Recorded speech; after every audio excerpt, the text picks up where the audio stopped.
When Prince Harry and Meghan Markle quietly returned from Canada in early 2020, hardly anyone realized that the calm was about to shatter. On the surface, it looked like just another royal reset after a short break.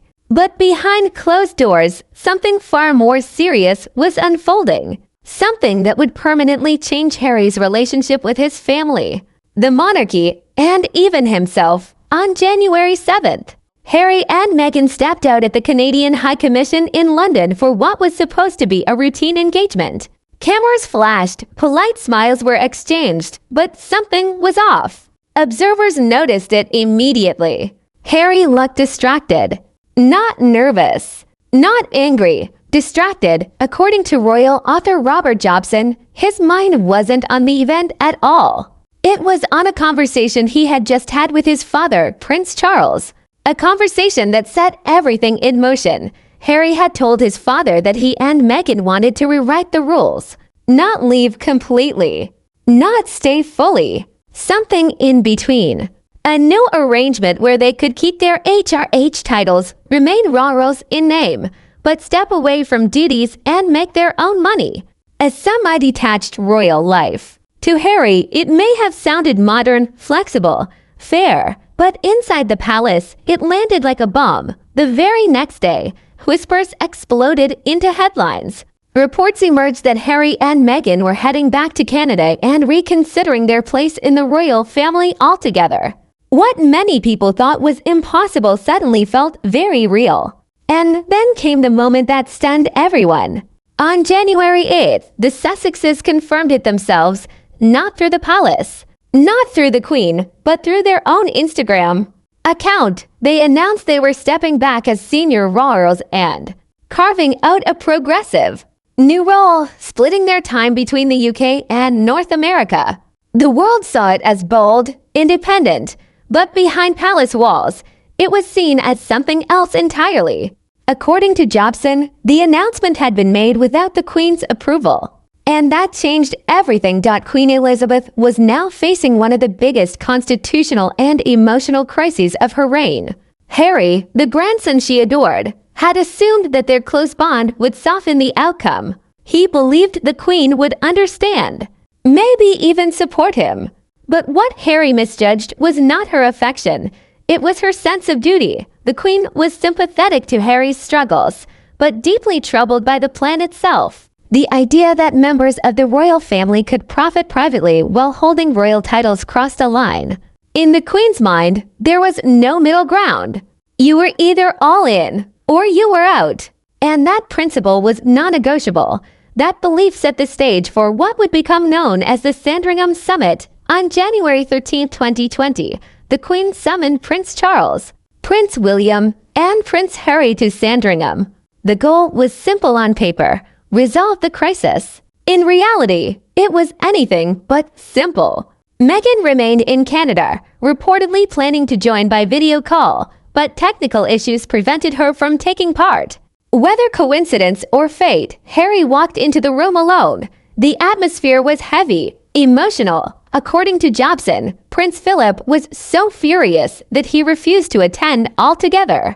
Prince William arrived composed, but distant, still deeply hurt by his brother's actions. This wasn't just a family discussion.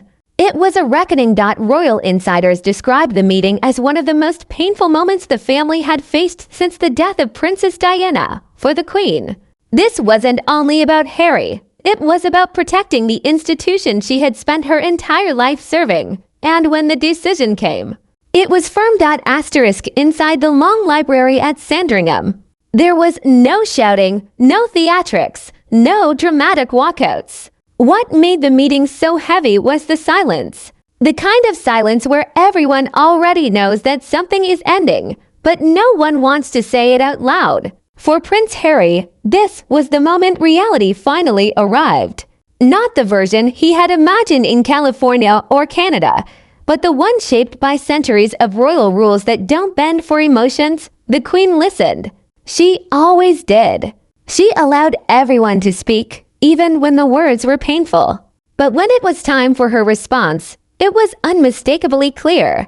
There would be no half in, half out, no hybrid royal status. No scenario where Harry and Meghan could trade on their titles while stepping away from duty.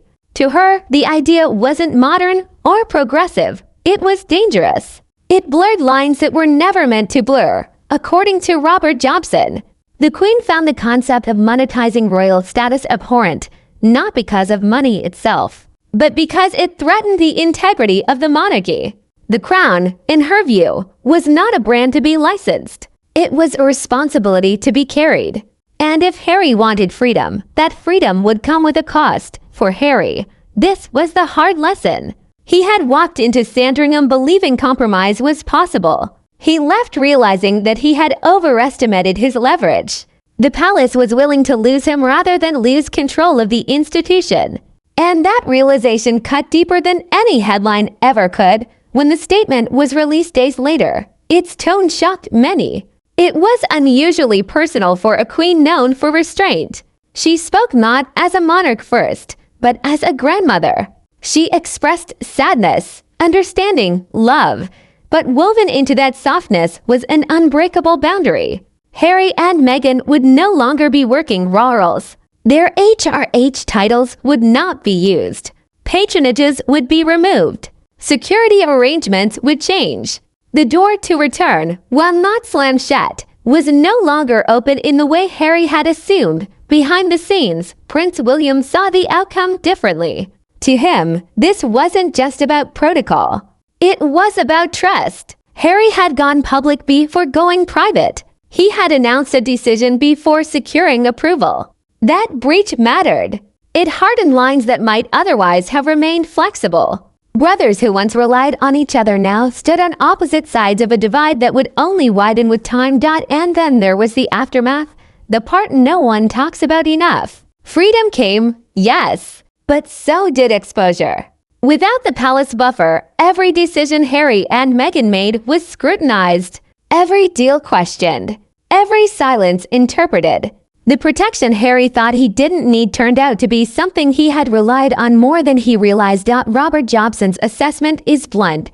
Harry conceded far more than he expected. In exchange for independence, he lost structure, certainty, and the quiet authority that comes from being inside the system rather than outside it. The monarchy moved on, bruised but intact. Harry moved forward, carrying the weight of a choice that cannot be undone. The Sandringham Summit wasn't just a meeting.